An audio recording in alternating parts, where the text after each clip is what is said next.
करनाल की अनाज मंडी में सामने आए फर्जी गेट पास घोटाले में कार्रवाई लगातार तेज हो रही है। धान खरीद में धांधली के आरोपों के बाद मंडी सचिव समेत कई लोगों के खिलाफ मामला दर्ज किया गया है और अब तक 3 गिरफ्तारियां भी हो चुकी हैं। हरियाणा के कृषि मंत्री श्याम सिंह राणा ने साफ कहा कि सरकार ने जो कानून बनाए हैं वो किसानों की सुविधा के लिए हैं और अगर कोई उनका दुरुपयोग करेगा तो उसे बख्शा नहीं जाएगा। मंत्री ने कहा कि दोषियों पर सख्त कार्रवाई होगी और जांच के बाद किसी को भी किसी किस्म की छूट नहीं दी जाएगी।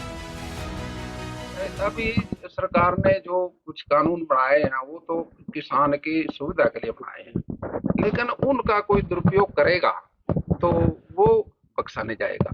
उन पे सख्त से सख्त कार्रवाई होगी, एफआईआर दर्ज होगी, वेरिफिकेशन होने के बाद उनको किसी किस्म की कोई छूट नहीं। जांच में सामने आया है कि फर्जी गेट पास के जरिए करोड़ों रुपए की धान खरीद दिखाने का खेल खेला गया। मंडी सचिव और ऑक्शन रिकॉर्डर को सस्पेंड कर दिया गया है, जबकि 2 प्राइवेट ऑपरेटर और एक पूर्व सुपरवाइजर जेल में हैं।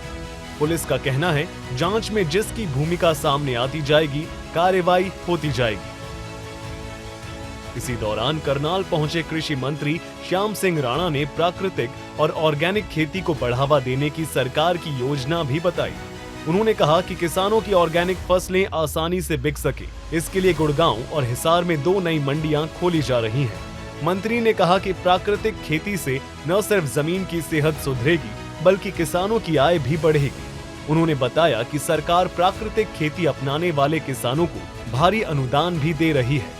कृषि मंत्री ने कहा कि गेहूं और धान की पारंपरिक खेती में रासायनिक खाद और दवाइयों का अत्यधिक प्रयोग गंभीर बीमारियों का कारण बन रहा है। इसलिए सरकार चाहती है कि किसान मोटे अनाज और ऑर्गेनिक खेती की तरफ आएं, जिससे स्वास्थ्य भी बेहतर रहेगा और किसानों की आमदनी भी बढ़ेगी।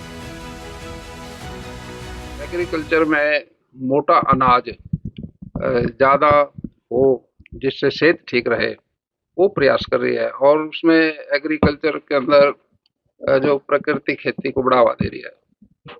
ऑर्गेनिक अनाज पैदा होंगे तो आपकी की सबकी सेहत ठीक रहेगी, क्योंकि जो भी हमारी ये जो रासायनिक खेती है, हम जोर लगाते हैं ज्यादा धान पे और गेहूं पे, और उसमें खाद ज्यादा गिरता है और खाद से बीमारियां का जन्म होता है, जैसे कैंसर जैसी बीमारी है।